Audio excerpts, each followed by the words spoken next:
Chapter 41. Chapter 36. Well, you're officially out of the running, Theo. How does it feel to be a loser? Daphne's voice reached Eliza's ears as she approached the compartment her court was sitting in. I don't know, Daph. How does it feel? Eliza snorted as she dragged her trunk behind her. Besides, I would have won if someone hadn't interrupted them at the ball.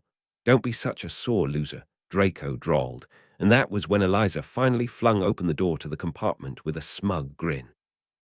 Actually, you've all lost, she announced brightly. You know about this? Blaze yelped as Eliza easily levitated her trunk into the overhead compartment. Of course, he echoed, looking quite faint. Wait, Daphne interrupted, pointing at Eliza with an accusatory finger. What do you mean we've all lost? Eliza said nothing and simply continued to smile her stupid, smug smile. Get out, Daphne said as realization dawned her. No way, said Draco, and Eliza threw herself onto the seat next to Blaze, kicking her legs over his. When? Blaze demanded, shuffling so he could get comfy beneath her. New Year's Eve, Eliza replied with a smirk as her court all let out some mumbled curses. Blaze was just in the middle of his fucking course tirade when Daphne leaned forward with a mischievous smile. Okay, but you have to answer this. How was it? No, Theo said vehemently. We are not going there. I don't want to know. Oh, come on, Theo, Blaze whined. Don't be such a prude. I'm with Theo on this one, Draco chimed in with a grimace. The Dark Lord isn't knocking on your manor door. You stay out of it. Eliza leaned back with a smile as her court burst into their usual arguments about her. She bought them all chocolate frogs as a consolation prize. By the time they were back at Hogwarts, a sense of trepidation had settled over them. They had been sure they would have been returning to an Umbridge-free castle after Yule, and Eliza's disappointment was echoed in all of them. Even the rest of Hogwarts seemed somber as they all entered the great hall for the start of term feast.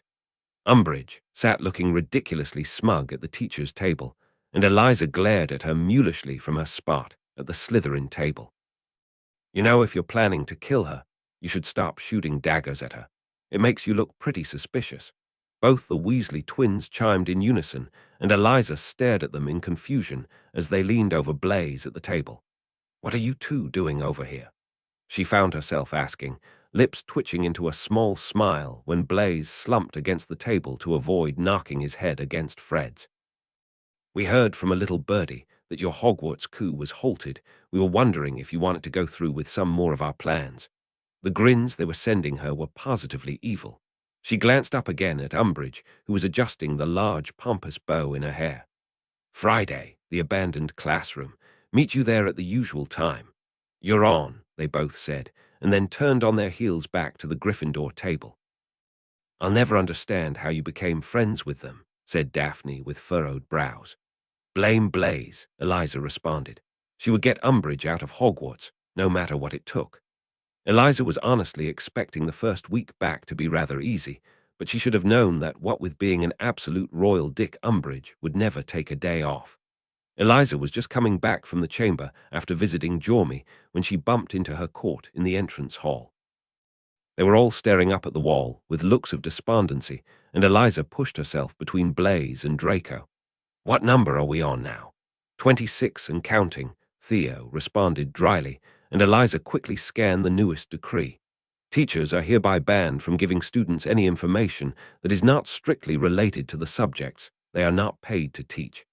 She must be rather pissed about my chats with Severus, Eliza commented after reading it. I heard McGonagall's in the firing line as well, Blaze said, throwing his arm over Eliza's shoulder as they started heading towards lunch. She's been helping out the students, and everyone knows how close she is to Dumbledore and the Order. Ah, so it's a school-wide vendetta, and not just an Eliza Potter one, Eliza remarked, and Draco scoffed. She wouldn't have an Eliza Potter vendetta if you just stopped mouthing off about the ministry. But Draco, she pouted, that's my favorite pastime. They all settled down at the table, and Eliza pulled out her journal that was connected to Tom's. Plonking her ink pot onto the table, she started to scrawl another message into the notebook. Another decree today. Staff can't give students information unless it directly correlates to the subject they are paid to teach. I'm sure that breaks a law somewhere, right? Tom hadn't spoken to her since New Year's Eve, which was honestly to be expected. Tom had the emotional capacity of a particularly disgruntled flobberworm, and even though she was freaking out over their kiss, she was sure Tom would be freaking out about it more. Because whatever she and Tom were, or even could be, she doubted it would be anything with no strings attached. She didn't know what to think of it all, really. She harbored a crush that she knew, but she had no idea what Tom thought. Was all of this just because she was his Horcrux? She knew he respected her, but was this all simply another obsession? What would he do when he tired of her, which at this point seemed to be an inevitable outcome? But Eliza also couldn't deny that that kiss would be enough to fuel her patroness for a lifetime. So she had decided that she would simply leave it to him to make the next move. He was a dark lord, which meant when it came to feelings, he was more obtuse than she was. She would let him come to terms with it himself. That wasn't to say she wouldn't pester him in the meantime, however. "I'll catch up with the rest of you later," Eliza said as they rose from the table. "I have a few errands to run. Are any of those errands legal?" Blaze asked, and Daphne snickered quietly when Eliza had to stop and think. "Currently, no. In the future, maybe. After all, taking the mandrake leaves wasn't exactly criminal. It was what she intended to do with them after where things became a bit dubious. Didn't everyone say family traditions were important? January slipped by surprisingly quickly, especially once Eliza picked up her underground classroom once again. Umbridge was just as impassable as ever and had actually placed Hagrid on a probation, which Eliza was slightly sad about it. Hagrid always brought in the most interesting creatures. And so, the day before Valentine's, she was both bewildered and yet not at all surprised to find a message in her notebook from Tom. "Hello, little star. I believe we need to discuss some plans. Are you free tomorrow?" Daphne peered over her shoulder, scanning the small and brief message, and let out a small huff of disappointment. "Has he still not mentioned the kiss yet?" she asked, and Eliza shook her head. "I rather doubt he will at all. The last time Tom and I had a heart-to-heart, we ended up dueling in the Charms corridor. I am begging you to stop talking about the Dark Lord's love life," Draco said from his spot on the sofa next to Eliza. "Well, who else's are we going to talk about? Yours.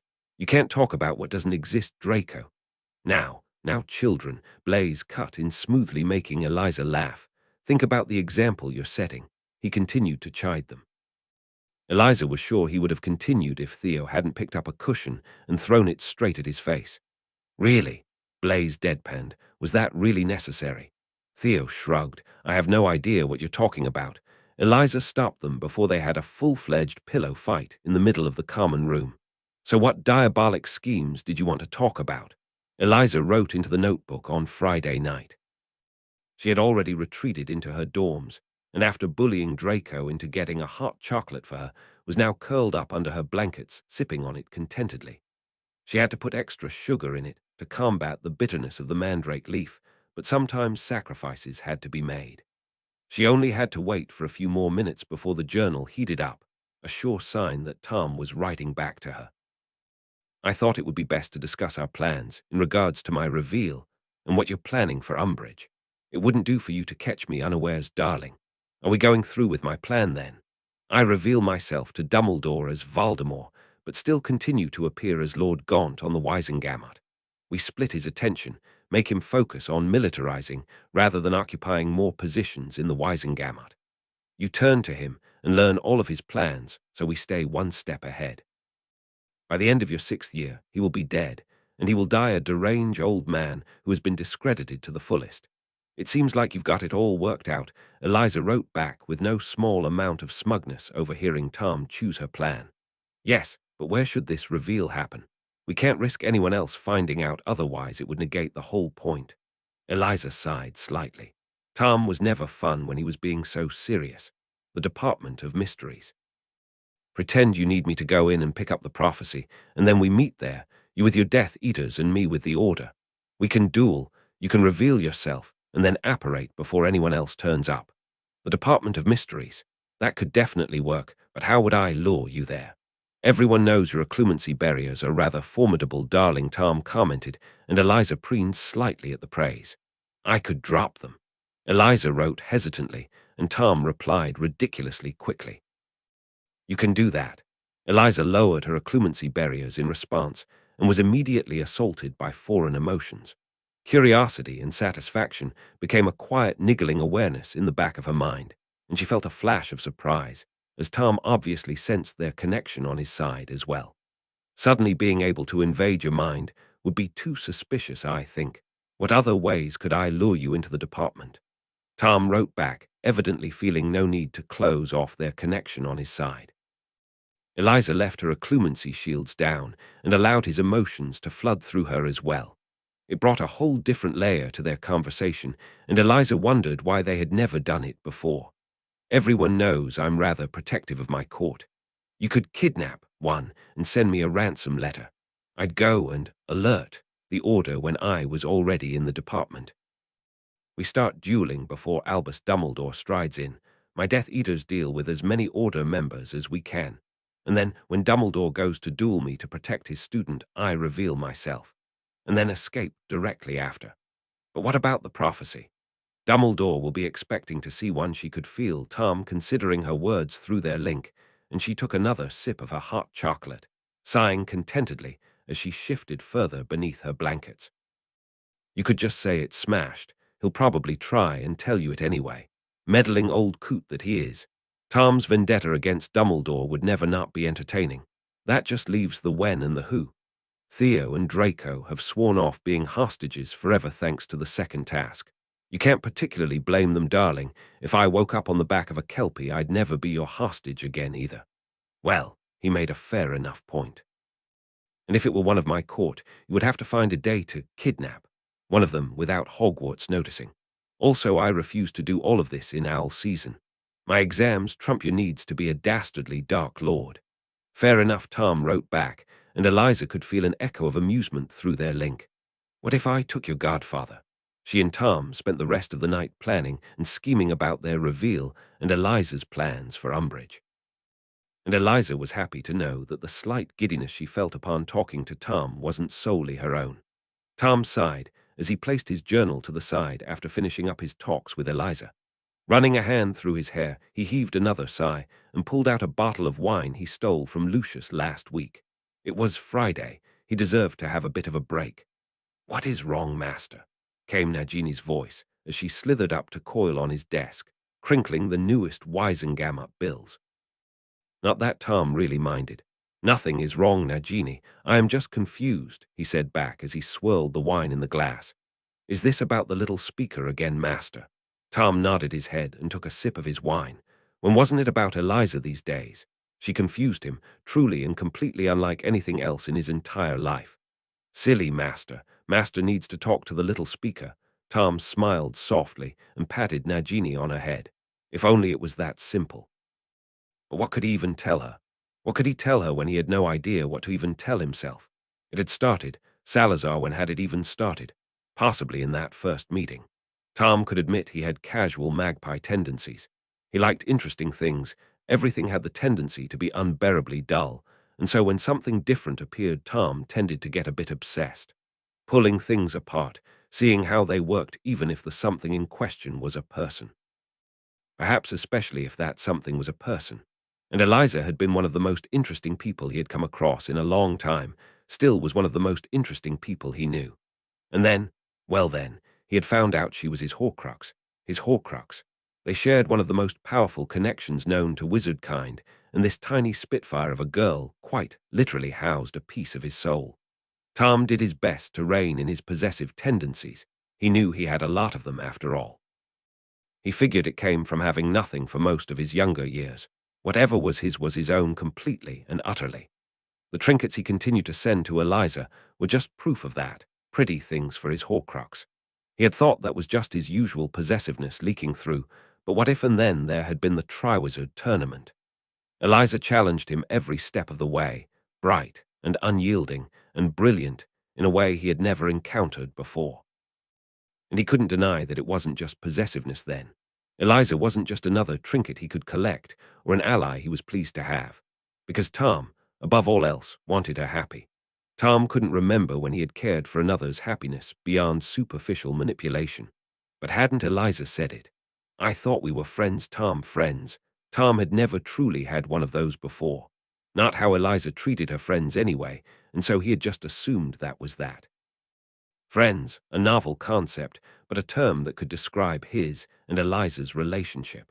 But upon closer observation, through the year he realized that wasn't quite true, was it? Because Eliza didn't treat him like another one of her friends. The Yule Ball itself was a testament to that. But surely that could be put down to their connection through the Horcrux. It would explain why her name had been what he would most dearly miss. Tom was no stranger to obsession.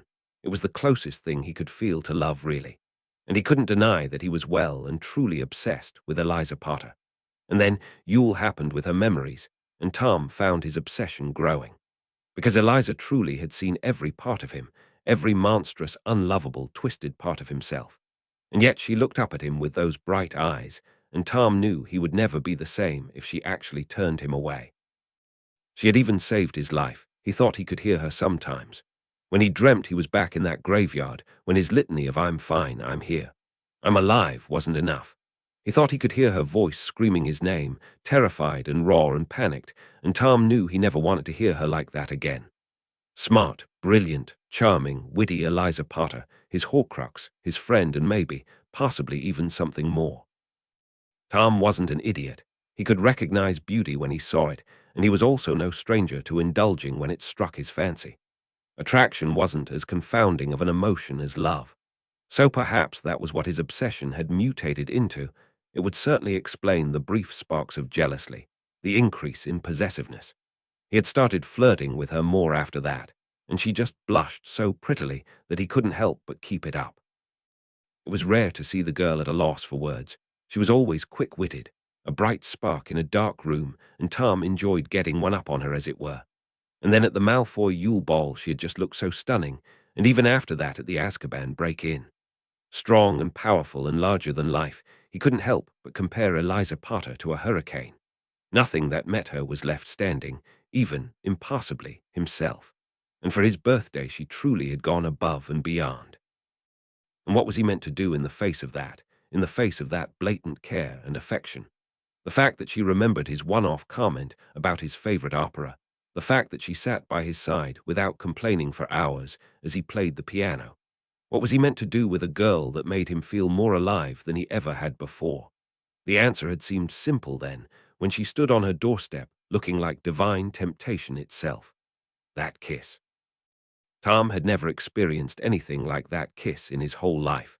And that was when he realized this obsession he had been harboring for Eliza ran far deeper than anything as superficial as simple attraction or possessiveness. He treasured her. He would even go as far as to say that on some level he even adored her, because he knew that she loved butterbeer more than anything else, and he even stocked some in his cabinet for when she came around. He knew she preferred sugar quills over chocolate, and that even though she pretended to like her coffee black, she usually put in far too many sugars to be reasonable. She only drank tea when she was in the presence of Lupin, who he knew she considered one of her uncles, and when she drank hot chocolate, she always had 3 marshmallows exactly. She spent her free periods with Jormungand in the chamber, because he knew she rested easier by the basilisk's side than in her own bed, and he knew that however impossible it seemed she actually cared for him. He knew more about Eliza Potter than he did anyone else alive, and he also knew that whatever this thing was between them, it couldn't continue. His little star was only 16. She had a whole life ahead of her, a whole world out there just waiting for her to take it. And he knew if he even hinted that he needed her to stick around, she would never leave his side. Eliza Potter in every respect was his equal. She challenged him and helped him and made him enjoy life more than anyone else ever has before. And he could shower her in trinkets and keep a stock of butterbeer waiting for her. Merlin he could take over magical Britain for her with her. But he could never love her, and she deserved that. She deserved someone who could love her, wholly and truly, because even if he disagreed with Dumbledore's saccharine bullshit about love and friendship, he couldn't argue that Eliza deserved it. After all she'd been through, all she'd done, she deserved more than someone who could only ever feel fondness. Tom was born without the ability to love, and nobody, not even Eliza Potter, would be able to change that. Tom took another sip of his wine and tried to forget the way Eliza's lips felt against his own. Eliza woke up in the morning and knew instantly that today she had one objective, and one objective only. She was going to cause some trouble. Daphne was already gone for the day. It was Valentine's, and she had headed into Hogsmeade with Susan Bones for some quality time. Draco had proceeded to make several kissy faces at her, and Daphne had retaliated by jinxing his hair a bright, flamboyant pink. Par for the course, really. Blaze had also managed to snag a date for Valentine's Day, although Eliza had long since given up on keeping track of his conquests. Which just left. What have you done? Draco asked as she bounded down the stairs. He had his head in Theo's lap, who had unceremoniously planked his astronomy book on top of Draco's face. Eliza could just make out his suspicious grey eyes underneath. Draco and Theo, the dream team. It's not about what I have done, Draco, it's about what we're going to do. The sun is bright. We literally live underneath the Black Lake. The birds are singing. There are no birds here. And every day is a new opportunity. Eliza finished brightly and watched Theo lift his book with well-practiced ease as Draco shot up to glare at her. And what do you mean we? Eliza pouted. Aren't you always saying I shouldn't do things on my own, and that I need to trust you and that friendship is the okay? We get it. Draco cut her off with a frantic wave of his hands. But what exactly are you dragging us into? It's about Umbridge, isn't it? Theo asked, already packing away his astronomy homework. He knew her so well. Of course.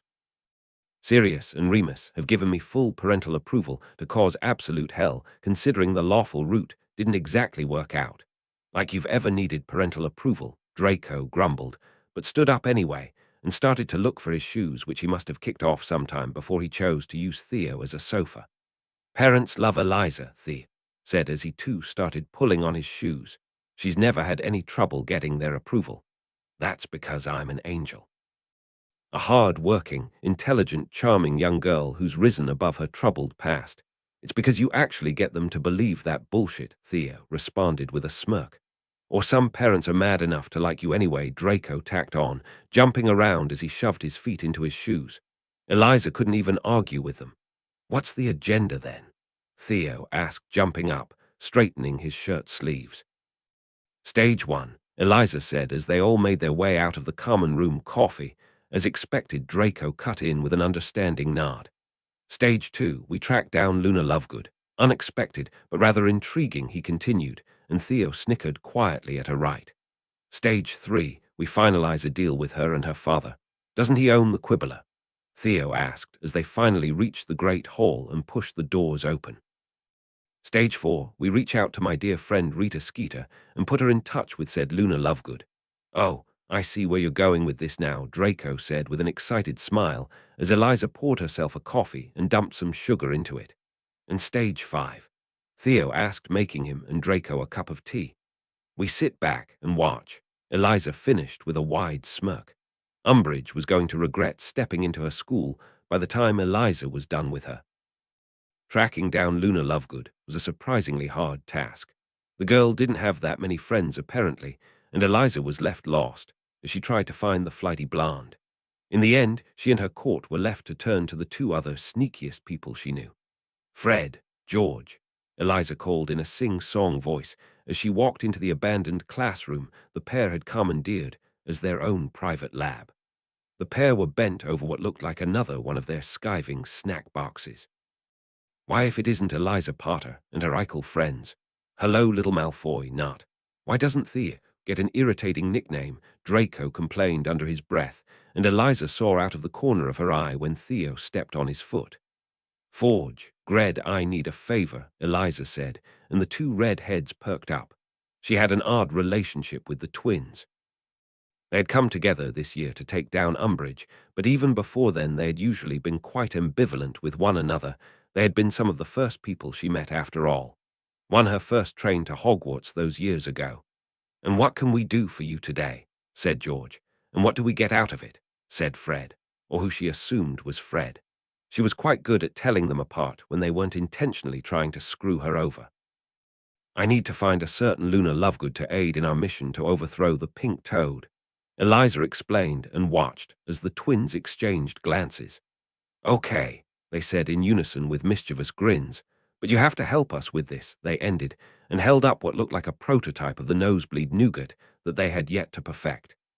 You solve this while we find your little Lovegood, they said, and handed her the small sweet before turning around. Eliza knew better than to ask how they found everyone in the whole of Hogwarts. She just left them to it. Turning to Draco, she held up the sweet. "You're the potions expert here. Help us out." Draco visibly preened at the praise, but still looked at her suspiciously as he held the sweet between his fingers. "What does it do?" "The red end induces a nosebleed. The white end stops it, or it should. It hasn't yet done the job." She didn't even want to know how the twins explained that particular accident to Madame Pomfrey. Draco sniffed the sweet and frowned in deliberation as he thought through everything. Eliza was good with potions. Straight outstanding student that she was, but she didn't have an innate knowledge like Draco did. "We found your runaway Lovegood. She's holed up in the astronomy tower."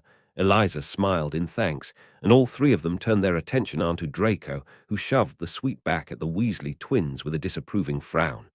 "You used sugar syrup to create the sweet texture, right?" Draco asked, and they all shared curious looks. "Boiled sugar syrup, yes," the twins said, and Draco sighed. "You put the ground-up wormhood in with the syrup, didn't you?" The silence was damning. "The water you put in to make up the sugar syrup would reduce the consistency of the wormhood, meaning it won't react with the other potion ingredients. You either need to add the wormhood after the sugar syrup, or increase the amounts of wormhood to balance it," Draco lectured, and then for good measure lobbed the sweet at George's head. Idiots. Draco was the best, really. The twins shared dumbfounded looks, as if they couldn't believe Draco was actually smart, which Eliza felt offended by. Of course Draco was smart. Just because he was dramatic didn't mean he wasn't intelligent. "Are we meeting with Lovegood before she disappears again then, Eliza?" Theo drawled, eyeing the other prototypes that were lying carelessly across the room. "Ah, yes," Eliza said with a smile before turning to Fred and George. "Pleasure doing business with you boys," she said with a wink, and then disappeared out of the door, Theo and Draco flanking her sides. They were officially onto stage 2. "Hello, Eliza Potter," Lovegood greeted before Eliza even had the chance to introduce herself. The blonde was sat cross-legged at the top of the astronomy tower, cloud watching. "Hello, Lovegood," Eliza greeted and came to sit next to the girl, Theo and Draco coming to sit with her. "These are my friends, Draco Malfoy and Theo Nart." "I know," she said simply and returned to watching the clouds. Eliza smiled in bemusement at the girl. Luna really was odd, but it was a nice kind of odd. "Has your father gotten back to me about my recent proposition?" "Oh, yes," Luna said sweetly. "He's very excited to run the story. He's not a fan of the toad either." Not after Luna paused here and moved to grab her left hand, and Eliza felt sharp fury run through her. She couldn't believe Umbridge used that infernal blood quill of hers against more students than just her. "That's good," Eliza said with a grin. "If I get all the stuff I promised together by the end of the day, when do you think it will be published?" Luna hummed and twisted the butterbeer cork necklace around her finger. "I'd say just a couple of days. Daddy thinks you were rather thorough with your research." Eliza leapt to her feet with a start. "Excellent," she said with a grin, and Theo and Draco clambered up confusedly behind her. "Remember, Luna, everything must stay anonymous, okay?" Luna nodded and then turned to stare at Eliza, her usually vacant eyes uncannily sharp. "And Eliza, I really don't think it's the weather for tea." And with that the girl flopped back to lie on the floor, watching the clouds. Eliza turned to walk away and promised herself to keep Luna's words in mind. "I wonder if I'll find a crumple-horned smorcack today. That would be nice, well, some of them at least." "Okay, Eliza," Draco said as they reached the bottom of the stairs. "You're going to explain the plan in detail this time, because now I'm just confused. I thought you were going to do an interview." Fudge put a halt to Umbridge's trial by threatening to use the Daily Prophet and expose how many untried Death Eaters we actually have sat in the Wisengamot. And obviously that wouldn't end well, so we backed out of our initial plan. "Yeah, you told us that, but isn't he just going to retaliate when he sees you're slagging him off in the papers anyway?" Eliza rose her eyebrows. "I'm sure he would." "Then oh, this isn't about getting back at Fudge, is it? This isn't even about you," Draco said, and Theo smirked beside her. Fudge was relying on a public outcry when he revealed his information. "Well, so am I. Imagine what the public will think when it comes out that Hogwarts is being held under a dictatorship and the children of the next generation are being systematically abused." Eliza spoke passionately. And when the minister tries to release the information on the death, Ida supporters, he'll just be seen to be making a grab for attention and hiding away the real issue, Theo said understandingly, and Eliza nodded her head with a bright grin. Okay. I need to go and write a letter to Rita telling her to expect correspondence from one Luna Lovegood. If she writes the article for the Quibbler, I'll pay her quite handsomely and make sure she's never out of work again. Draco, I need you to go to your dorm. In Blaze's drawer, you'll find handwritten anonymous testimonies from students that Umbridge has harmed. Theo, I need you to go to Carlin Creevy, that twerp. Draco interrupted, and Eliza nodded strongly. Yes, that twerp. Tell him that Eliza Potter needs the pictured evidence now. Any students who has been subjected to Umbridge's blood quill have been asked if they'd be willing to prove evidence, and a few agreed. A picture tells 1,000 words after all. Okay, this is fun, and old Draco said, and Eliza snorted. She and her court must have a very skewed sense of what was fun. But what will we actually achieve? I doubt it will get Umbridge removed. They'll probably just start calling the Quibbler propaganda and call it a day. Probably. Eliza agreed easily, but it's not going to do nothing. Fudge is going to be put under tons of pressure. The students of Hogwarts are going to have a rallying point, and most importantly, Eliza said, and gave Draco and Theo a toothy grin. The Umbridge family name is going to be disgraced for centuries. There's no greater crime than harming a child after all. If not this year or the next, then at some point she'll be stripped of her position. She won't be able to get any other job. She won't be allowed to access her seat on the Wisengamot. This article is going to set into motion the absolute ruination of Dolor's Umbridge. Eliza spoke with malicious glee and laughed to herself happily. Remember stage 5, Theo. Theo paused, and then a wide smile slipped onto his face. Sit back and watch it happen. Eliza nodded to herself, ridiculously pleased. Sit back and watch it happen.